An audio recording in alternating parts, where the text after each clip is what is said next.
we'll see about bagging, also known as a bootstrap aggregation.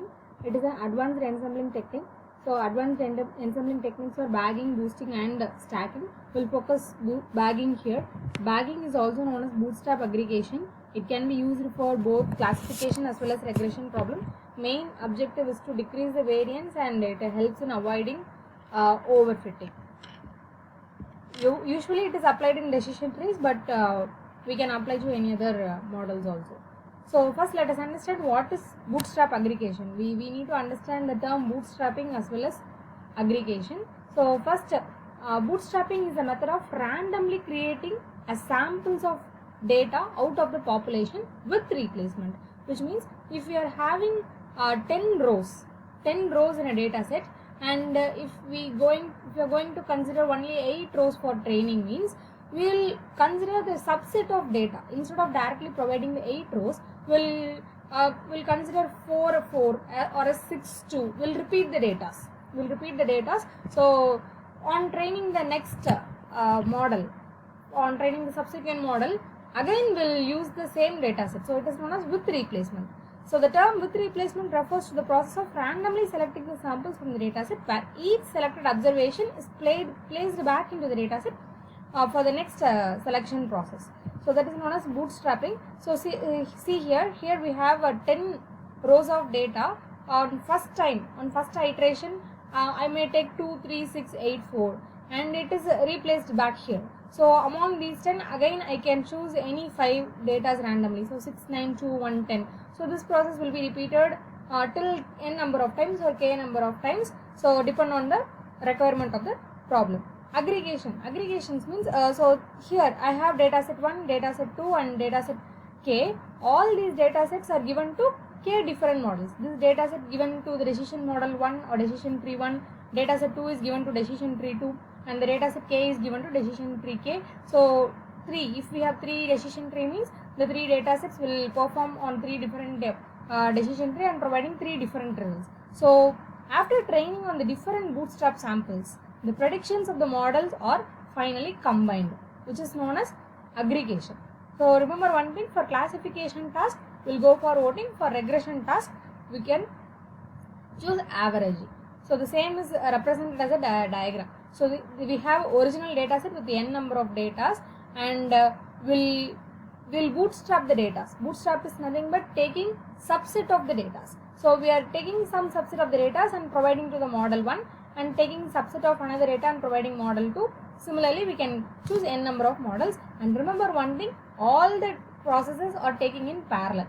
Okay, if we have 3 models, 3 different subsets will be given to 3 different models. Simultaneously 3 different results will be provided, and final combination of the only one data based on the voting or averaging. When it comes to boosting, we will see it is a sequential model. The major difference between bagging and boosting is bagging performs in parallel manner and boosting performs in sequential manner.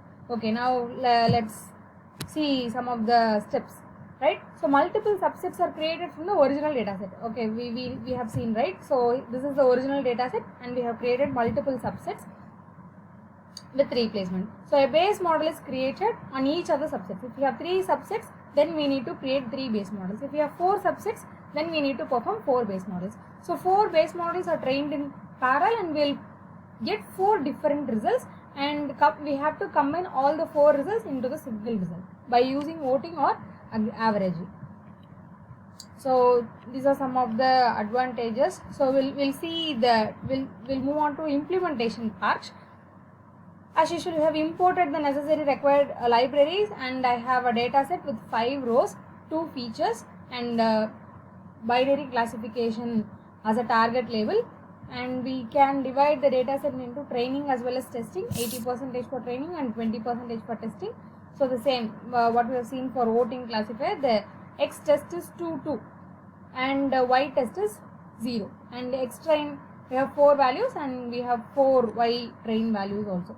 And see here, what is my base model here?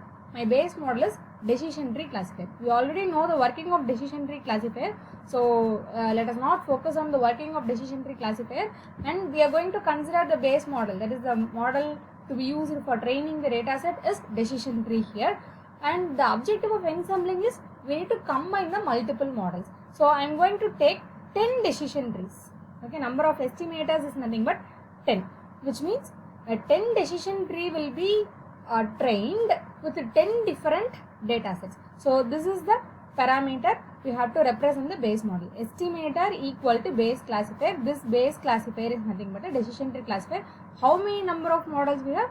10 models. So this is the method used for implementing the basic classifier, and using this instant we are going to fit the training data and we are going to predict with X data, and on printing the Y predict we are getting the value 0. So Y test is also 0 and what we have predicted is also 0, so the accuracy is 1.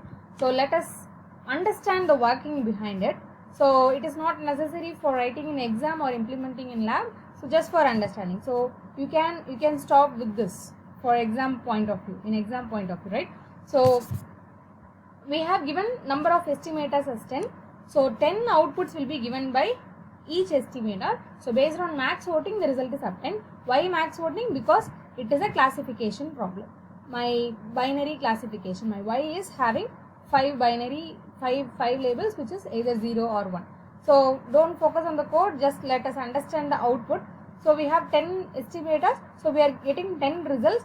Out of the 10 results, we are having only 1 classes and remaining are class 0. So the final result is 0. And already we have seen that if I have a data set with 10 rows, I have to take a subset of the rows, right? So here how many data are taken for training? We have taken 4 values, that is 5, 5, 3, 4, 1, 2 and 4, 3. 4 values for training, and we have given number of decision tree as 10. So we need 10 different subsets.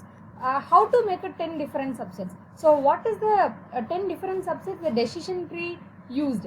What are the different 10 data sets? We have to know, right? So first decision tree have took this as a data set. So what is the value? 4, 3, 3, 4, 1, 2 and 1, 2. It is repeated, right? And for the estimator 2 and 1, 2, 4, 3, 4, 3 again. So it is repeated.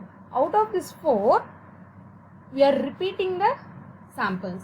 So similarly for estimator 3, estimator 4, estimator 5 till estimator 10, we are having different subset of data based on the original data. So the first decision tree will be trained based on this data set. The second decision tree will be trained based on this data set. The third decision tree will be built based on the data set. Similarly, 10 decision trees were built, and 10 decision on giving the X test, right? So what is the value? 2 and 2. 10 different results, 10 will be obtained based on the 10 decision trees. So all these results are here, and the majority voting is considered as a final result. Thank you.